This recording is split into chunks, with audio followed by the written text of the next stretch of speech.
You are listening to Wicked Psychotherapists, a podcast where two psychotherapists show you that taking care of and learning about mental health doesn't have to be wicked hot.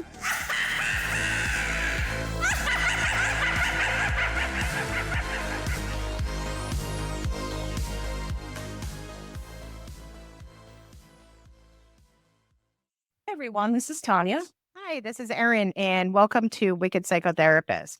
Yes, welcome. So today we are going to be talking about an 80s cult favorite, something that all you Gen Xers and probably some late millennials will love, The Breakfast Club. We thought this would be really cool to talk about in terms of mental health and all the different roles that are in this movie, as well as just some aspects of high schoolism. I think it would be good. Just going back to the 80s is always fun for us. I don't know why in my head at first I was thinking it was early 90s, late 80s, but I think it was like 1985. Yeah, So- it was, I think it was 1985, 1986 or something. Yeah. Yeah. But yeah, it's a classic. I mean, it's one that when people are from that era, they usually know it. You either know it or you don't, kind of thing. So I know that this was a big movie in my house growing up. One of my sisters is still obsessed with it. And just all the different characters that are in it, all the people that are famous in it, that are, actors and everything. It's really interesting to kind of take a look at it in terms of mental health, because it certainly is something I think we can all relate to, or we can at least relate to one character, if not multiple ones in there.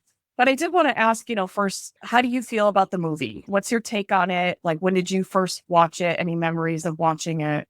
I think I probably first saw it. I don't think I saw it in the movie theater because I would have been in sixth grade. No, not even sixth grade. I definitely remember, I think I was only about 3 when this movie came out. So I know I saw it like on TV, probably on a tape or something. But I just remember whenever it came on, it was always something that my oldest sister, probably my 2 older sisters, just loved. And so I just watched it again and again, by default. And I just remember thinking wow, high school is going to be weird, and there's just so I wonder which one I am. Dive into that thinking, not to say that those don't exist, because they definitely do, but I think they're kind of more blended together. That depends on what high school you went to, your experience, things like that. I kind of felt like I related to the Brian, I think his name was, the nerd. I related to him a little bit. And then the basket case, just because she just kind of felt invisible. She was just kind of there and was weird, just being weird. So I kind of related to those two the most. A little bit the criminal too, just because we're all in a dysfunctional family, and just kind of, I definitely could see which way he was going, his logic, Did you relate to any of the characters? Yeah, I think probably when I watched it, I probably did relate more to the basket case and the criminal of the two. And I think probably similar to, no, Dad, what about you? That part is oh, yeah, I've seen that. I've seen that in my household. And that seems very familiar. And the basket case did recognize as myself. I mean, I wasn't making sugar sandwiches or anything, but I do the feeling of being ignored or not seen, or just trying to, I was going to say get attention, but just be noticed. Yeah. Yeah, for sure. She's one that I think not many people, really related to. I think she just kind of came off as weird, and people, when it was being discussed in my house, it was just, she's weird and I don't know, just kind of strange, but I definitely leaned towards her. I didn't make the pixie sticks sandwiches, and I didn't put dandruff in paintings and stuff, or I hope not. Yeah. Show up at detention just for fun. I certainly didn't do that. Yeah. But, and definitely didn't come from a well-to-do family who just, they just neglected me kind of, but it was just, I don't know. I think she was a very relatable character, and the fact that she was I don't know what to do with myself. Nobody really sees me, and I don't know how to be seen. And I'm just weird, kind of. That's the way I related to her. But, I am kind of curious, we didn't really say anything about the jock or the princess with Claire, and what was the jock's name? Emilio Estevez. I can't remember his Andy or something. Yeah. Andrew. Yeah. That was not very relatable to me when I watched it the first time. What about you? Did you relate to the Andrew person at all, or? I think not on the surface. I didn't relate to Claire at all, but I think with Andrew, I think he was trying to meet his dad's expectations. Yeah. He kind of, gave Brian's friend a wedgie. Like he ended up in detention because he gave him like an atomic wedgie or did something. He ended up taping his butt together. I don't know if he used tape or something, but he ended up causing some like bodily harm to him. I think like with Anne's character, I related to him more. Like he seemed kinder at the end, and Claire still pretty much annoyed me, even though supposedly everyone changed at the end. I felt like she was still in a different socioeconomical class and just really difficult. Just even how everyone else's has like their bag lunch, and she has a whole presentation with her sushi. Yes. With like the little mat, the bamboo mat and everything. Yeah, I didn't really quite I mean, I just socioeconomic status and like having money and just kind of focusing on that. I guess just because it's the only thing that she can hide behind, that you can kind of see her humanity in that. And then with Andrew, I think his father was a bully. And so he needed to prove to him, hey, I need attention because I'm really like the same type of person you are. That's kind of how you can see Andrew, the jock. And you can tell he felt really bad about what he did, that he didn't even want to do it, but he felt compelled to do it to kind of make this image for his father that he's just one of the guys, one of the jocks. And who knows what else was going on at home, where maybe his dad is like, okay, well, this is what defines you as, an athlete or as my son, or, and he didn't seem really upset that he was in detention, just that he didn't want it to affect the meet the following week and his potential scholarship.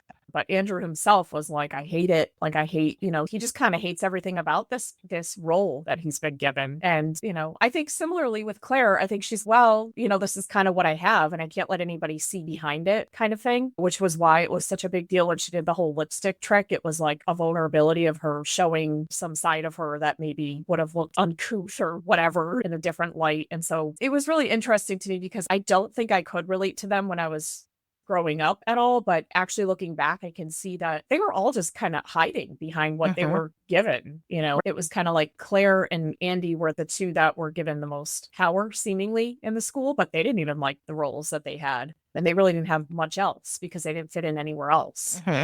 And so I can kind of see from that now looking back, but I think when I was, younger and in high school, I was just like, oh, they just need to shut up, kind of thing. I don't think I could really, understand that. But and the Brian Anthony Michael Hall's character, even though he's a little dorky and, his reason for being in detention was, he was trying to kill himself. And it was, it's really, because he was struggling with, he got an F in a class and he brought a flare gun and the flare gun went off and everything. But when they talk about the clubs, when they're asking like, what type of things do you do, when they're asking about like different involvement, he actually seemed the happiest about all the clubs. He's like, I'm in physics club, math club, this, and he actually, and then Claire is like, no, she didn't really. Social clubs. Yeah. She's like, oh no, they need to be social clubs. He's like, but he's probably thinking like, but these are my friends. These are people that are like me. And even though, he did seem a little dorky and he was struggling emotionally for his reason for being in detention, he actually seems like he is trying to connect with people in school in a different way. He has a different outlook on it than the princess Claire. And the fact that you hear that he's really under a lot of pressure to be something specific too, that he really cannot, his one kind of claim to fame or his one role in high school is feeling like, oh, I get good grades. I maintain this, I'm smart. And the insecurity of like, say, maybe the jock, or other people looking on that may pick on them is that, oh, you think you know so much. It's so easy for you. You kind of know it all, even though there's this huge struggle that he has, with kind of feeling like I need to get all A's and, nobody really sees that part. And to the point where he has suicidal ideations, basically. Yeah. He's, kind of thinking about like, I just want it to all end. He brings like a flare gun, I think, to school. And so it's kind of these desperate, you see behind a lot of these masks that they kind of see day in and day out in high school, but also if you apply that to the greater kind of society, you kind of wonder and say like, was there something to other people that they're struggling with? But I think nowadays with TikTok and like, I think there's almost an oversaturation of what's behind our thinking kind of thing. I almost think it's kind of gone the opposite way. Since that point where we don't really talk about mental health. And now, not to say that we talk about mental health too much, but almost like we are trying to figure ourselves out at this meta level, I think, and it's put out on, TikTok and social media to the point where I feel like you can almost understand someone too much. And it's, kind of really almost inundated with it, which I'm not making a judgment one way or the other, but it's not it's not something like, if somebody said, oh, I'm struggling and I feel this way. I think back then in around, the mid 80s, people would have been like, oh, boo hoo, you have such a, kind of tough life. Right. Whereas now I'd be like, oh, you might want to go talk to someone kind of thing, like they would recognize someone. Well, one thing I was actually impressed when I rewatched the movie, when he was talking about like, this is why I ended up in detention, because I got this F. I planned on doing this to myself, but the flare gun went off, but at first, everybody's really listening. You could see their faces change and they seem very physically upset and just really concerned for him and concerned that he would do this. And this is a virtual stranger. They just met him like a couple hours before and they realize that he's human. And, you could tell, like, all these tough exteriors all of a sudden just soften. And then he talks about, when the flare gun goes off and then they, one of them starts giggling because it's funny, the flare gun. He brought a flare gun to school. And then they all start laughing and it just lightens it up, but I was impressed that they all had compassion towards him. Yeah, that was pretty amazing considering that they carry these roles around and they kind of had to leave them and put them down and kind of see each other for who they were behind those everyday masks and to be able to kind of validate it and say like, okay, this is actually tough for this person. This is actually about everybody's kind of struggle in general in high school and in finding yourself and maybe in life kind of all the way through. Do you feel like there were any misrepresentations or things that maybe weren't really well represented in terms of either the roles, the characters, or something in the movie itself, or something kind of like ridiculous? Like, I think it was kind of stupid the way the detention was set up and they were like climbing up in the ceiling and they were locked into, well, nowadays, I guess they would not be able to lock kids into a building.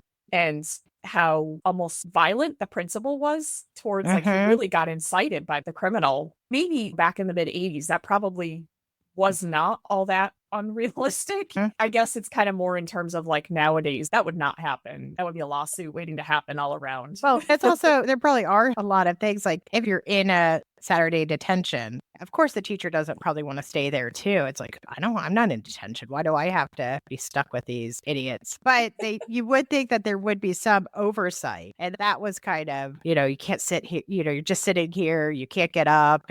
But not having the principal in there. Or why does the principal have to be the one to watch them? Why isn't it another teacher or someone else? It just that seemed a little unrealistic to me. Like, why would the principal be the person who oversees Saturday detention?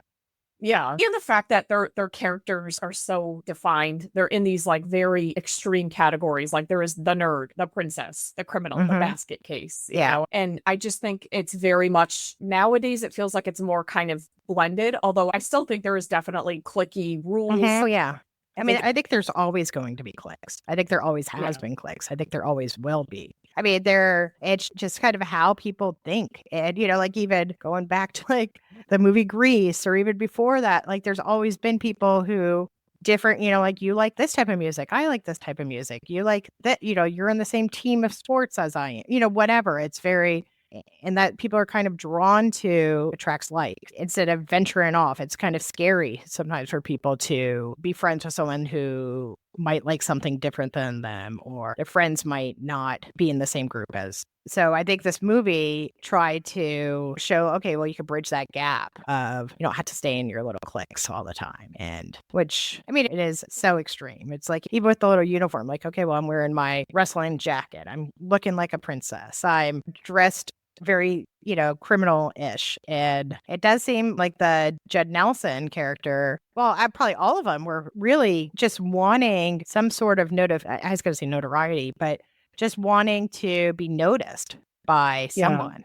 Yeah, and that's really evident, I think, even in their final essay that they decide to write together. They have Brian, the nerd or whatever, they have him write it. But I think it's about, kind of saying like, you only see us in these roles kind of thing. But we have seen beyond that.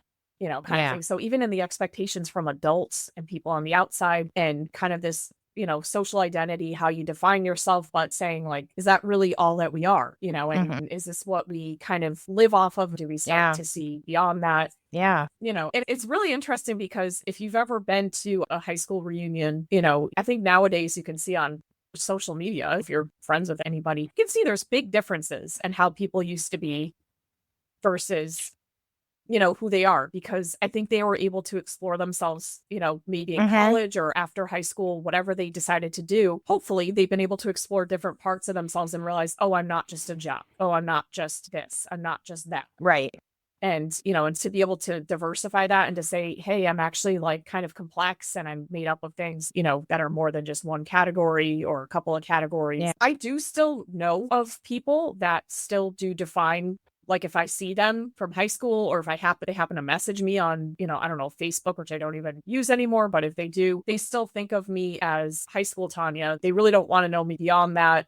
And it just kind of more points to the fact that they maybe haven't grown outside of that. It's unfortunate. I think it's a little strange because I'm 2 decades out from high school, and hopefully you would feel that there's some change, some growth. It's weird because it's like, oh, wait, they just see me as this person I was or how I might have acted, like senior year or even a little bit after. And it's like, hopefully, I mean, I'm still, part of that personality is still there, but I hope I've matured and I hope that I've changed and I've learned to embrace different parts of myself. And yeah, I'm glad I'm not the same as I was in high school. Oh, me too. Yeah. I mean, you're not under the same circumstances that you were, like you're not in your home environment. You were able to get out there and choose, a life for yourself. And even though you may have had some of this stuff from your childhood you had to deal with, you're able to go in a different direction, hopefully, right, in terms of most people. But yeah, there is definitely I definitely know at least a few people that, I mean, they just are stuck in that, they kind of think like that's the way they are, and anything outside of that is fake. It's just really, it's strange to me. It's very bizarre. Yeah. Or I grew up in a small town, so it's some people who stay there just kind of get stuck in that mentality too. Okay, well, they had that role and that's pretty much who they are, who they evolve to. I'm not saying everyone who's a townie stays that way, but it does seem like a lot of people tend to, or a lot of people I've known tend to or have the potential to stay in those roles. And I think for myself, moving far away from my home where I grew up forced me to reevaluate things and to almost embrace who I maybe was when I was younger and who I am comfortable being now. But I think a lot of feeling like the basket case and the criminal was probably stemmed from where I had to live, like where I was living. I didn't really have much say of that during high school and middle school. That was pretty predetermined. It's very much like you're handed something and you can kind of do a little bit within that box. But then hopefully after that, when you leave home, you're able to kind of say, oh, wait, that's not me. Or I remember that took me a while to kind of get away from that and to say, wait a minute, that's not even me. That's really not even. And when people would say things like, oh, but you're this, you're that, even a few years after, I would be like, says who? You don't know if that was a mechanism that I was using to just get by. I had a lot of different mechanisms I used to get by and survive. It might have defined a moment of me, but it doesn't define 20, 30 years later. It's not who I am. It would be a very strange, and I'm glad I'm not in that spot. I'm really happy to be away from that, but I wouldn't even recognize that person. Like sometimes, like I think it was a few years back, somebody said something to me, a person that I, maybe was sort of friends with in high school. And they said something about, well, I think you're someone who would just be nice to someone because, you're a very nice person. And I was like, I mean, I don't know. I think I was just kind of quiet. You don't really know if I was nice, it's not you could have been thinking pretty crappy things about them, in your head. You could have been quietly plotting. You're like, oh, I really can't stand this person. You probably were. You probably were nice. I'm sure I liked this person. It wasn't them, but they were just kind of defining me right in front of me. And I was like, that's not like, there was a reason for why I was so quiet. There was a reason for this. And I realized that this dynamic was very much with this particular friend. They kind of just needed someone to be kind of a nice person who was laid back and to kind of be with them. And so we just don't, we don't really jive that well. And some people have gotten upset with me, think that like I've changed and I'm like, well, yeah, I of course I have, like, why Yeah. haven't you? That's so Yeah. bizarre to me. And you don't need to, I mean, your part of you is still there, today, but you don't need to have those same roles and to be that same person. And yeah, it's interesting. I do kind of wish when I was younger, maybe I had a little bit of all of that. Like all of the different characters in The Breakfast Club. I wish, like I always have I wish my parents would have done this. But I do wish that there might have been a little bit more encouragement for like maybe ACE for when I was little, or more encouragement in school or whatever. I wish there would have been a little bit of each little thing for me as child me or high school me or whatever.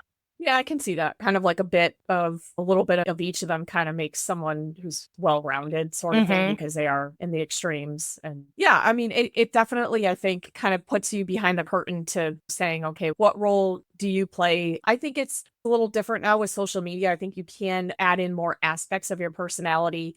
More things are kind of talked about just by virtue of more things are out there. Right. But I do definitely think kids are always going to struggle, and people are going to struggle on how to socially identify where to go, how to do it. And I think this movie just gives a little bit of hope of, peeking behind the curtain of, this person might actually, really just be hurting. And their persona is really an entire defense mechanism against this. Yeah. I mean, never know. And which is so true then and now, even as adults, we never know what other people are going through, what other people are struggling with, or what's happening at home, or how they are raised, which, it does make you pause just even for a moment to be like, okay, well, maybe their interaction with me may not be because of me. Right. Yeah. It's, kind of, I think maybe being able to see outside of the social identity and kind of, you just feel so much in that struggle when you're around that age, and maybe a little bit beyond that, maybe even, all throughout your life, you kind of struggle as to like, where do I fit in? And this is kind of the first place that you see, but it doesn't have to be defined by that. You don't have to stick to being someone who is living up to your father's expectations or your parents' expectations and grades, or being the same type of vapid personality like the princess, or struggling to just even be a person because you don't get that at home, like figuring out how to define yourself and how you do want to be seen. That's a really big statement, isn't it? How to be and how to be a person and figuring that out. Because some families, you're not encouraged individualization. You're encouraged, okay, well, just follow what I'm doing, follow the steps that we do, stay quiet, or join this or do that without really choice. There's sometimes the lack of choice can really affect a person too, and not really remembering that they're a person. I think it's the system of it, the system of a family, the system of school and social identities. I mean, I know that personally with my family, I was kind of not considered unless I was someone who was very nice or very helpful. And I still struggle with that a lot, nowadays. And it still is very much like, you don't support me blindly, or you don't, do this, then you're a jerk, kind of thing. I definitely felt like in my family, I had to have a few different roles, and I sometimes think about it when I was younger, but in order to be seen or to, I felt like I had to be the one to fix stuff, then had to be noisy or had to be the criminal to get attention, stay quiet and hide in my room. I did that. I felt like I did that for quite a few years just to avoid the family. But then also it's like, why didn't they notice? But, the whole system was messed up. I mean, it's just, there's a lot of things going on. And you and I both grew up with a lot of siblings. So yeah, a lot of siblings and alcoholism in my family. I mean, like my parents and stuff.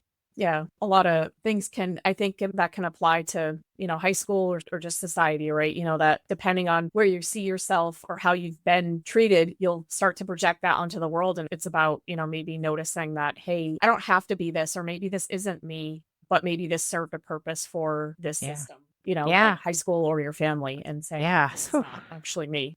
It served a purpose. It helped protect you. Mm-hmm.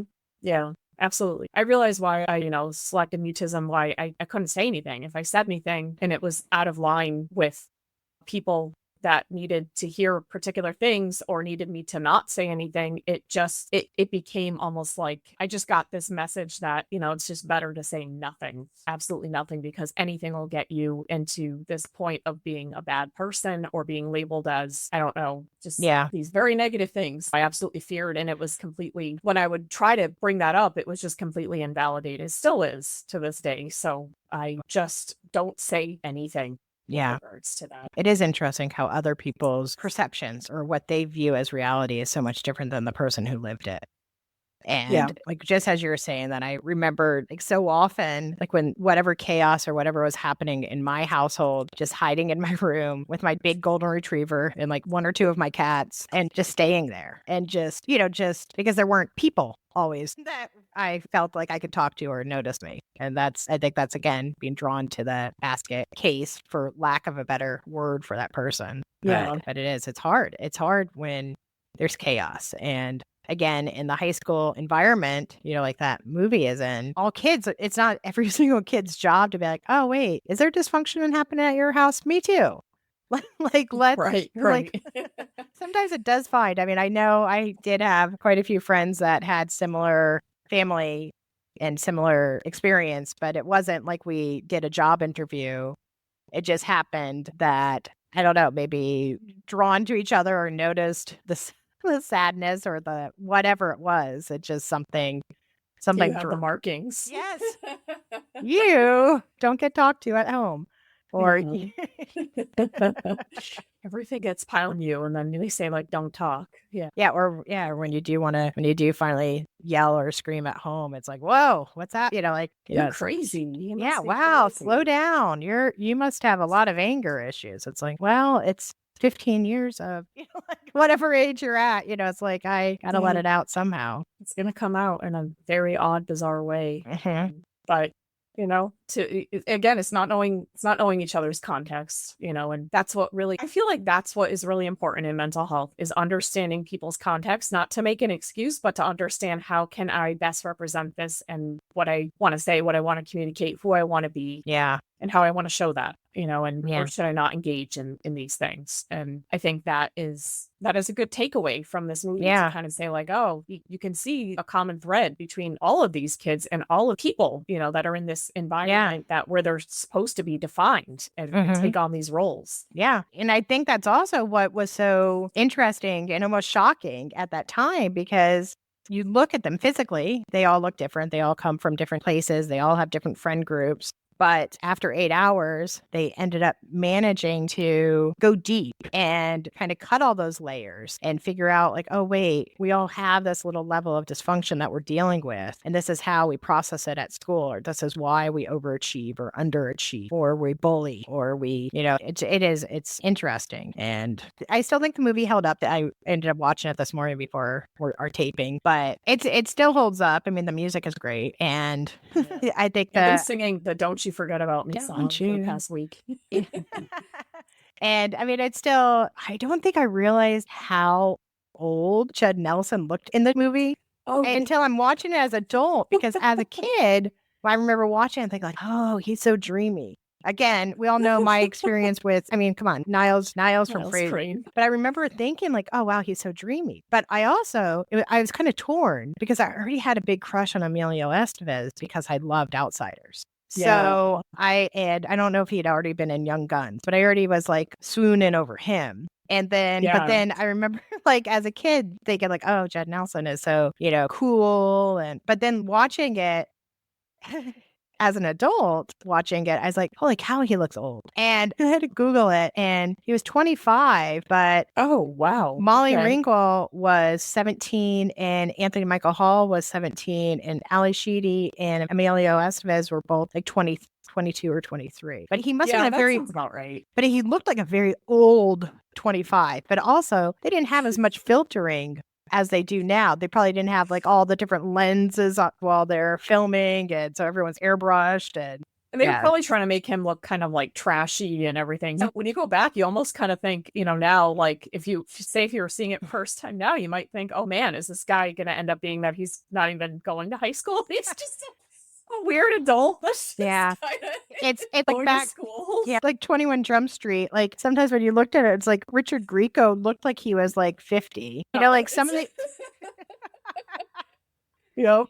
Depp looked good though. he did. Like He did. And yeah, it's funny. even then, they Yeah. still look older. A lot of people Like, you now tell look they're a not- lot younger Just than like they do at that age. Yeah, like then. if you watch 90210, what is that? Yeah, he looked like he was like 30, like in a high school, you know, and he probably was.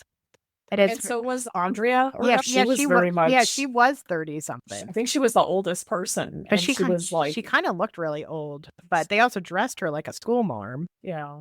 It's funny. I didn't notice that back then, but yeah, when I look back, I'm like, oh my god. Yeah, I didn't notice it either because it's like, okay, well, she's just kind of frumpy, or he's just cool with his big, like Judd Nelson with his big trench coat and his boots, but then it's like, oh my gosh, I wonder if it was hard for him to play like a 17 or 16-year-old kid when he's like 26 or 25. He looked a lot old.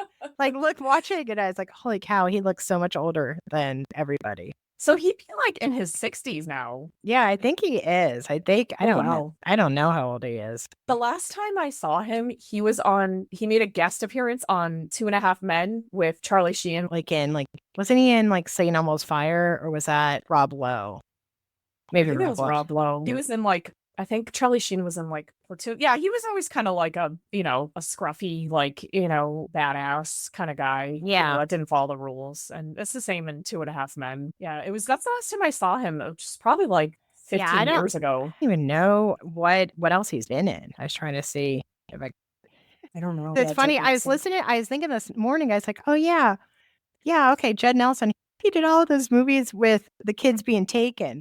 I was thinking Liam Neeson. And I was like, what are you talking about with the kids being taken? It's like, what is wrong with me? Because I was like, oh yeah, he had a really great film career after Breakfast Club. I was like, oh yeah, Judd Nelson.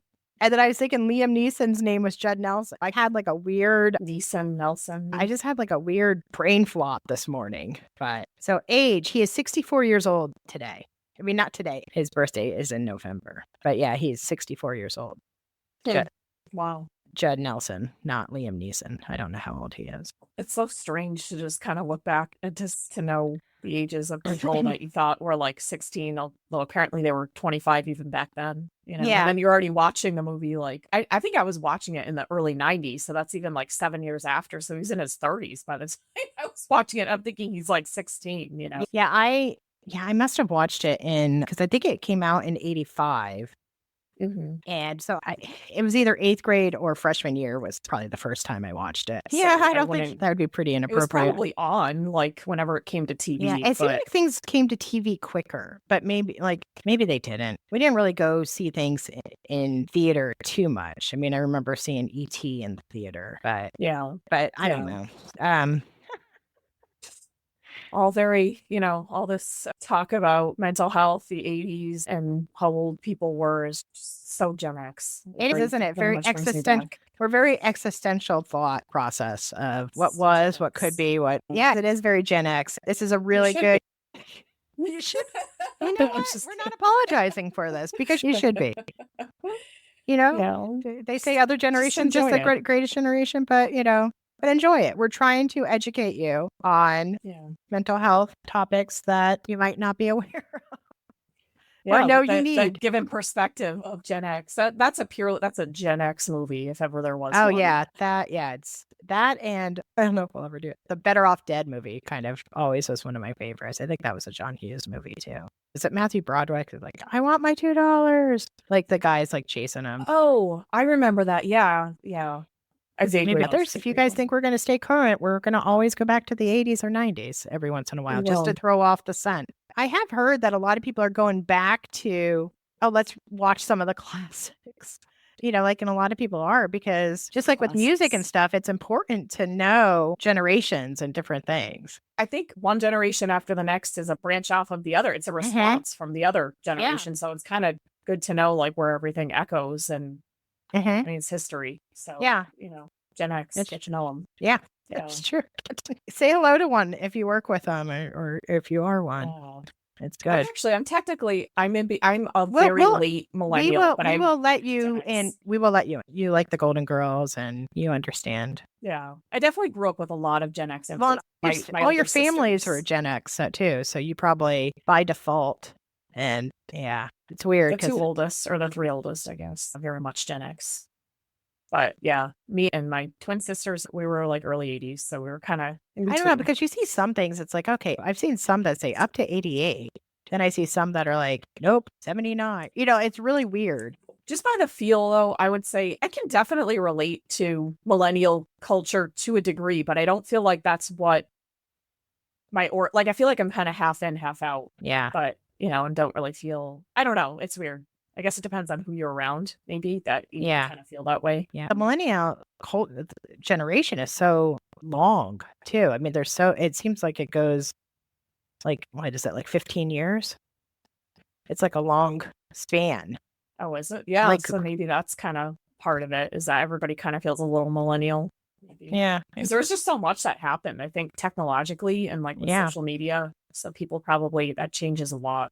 Anyway, we are getting off track, but which tends to happen if you're still with us, if you're still listening. We really hope you enjoyed this talk on the Breakfast Club and strolling down 80s memory lane, Gen X, all that good stuff. So we hope you enjoyed this little stroll, this look at mental health and these the Breakfast Club. Pretty cool characters. So don't forget to leave us comments. Let us know if you have suggestions for future episodes. We love that. Yeah. Don't forget to follow us on Instagram at Wicked Psychotherapists. Yep. And on Facebook, we are the Wicked Psychotherapists. And subscribe, follow wherever you currently listen to podcasts, or as you are right now. Yeah, listen right now. Hit follow if you just happen to find us. Click follow right now. Do it. Yes. Do it. Just do it. And don't forget, stay wicked. And keep your mind well.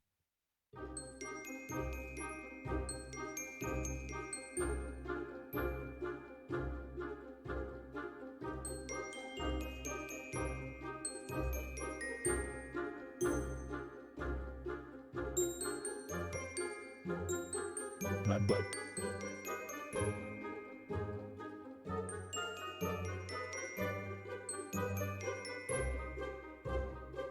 You see it?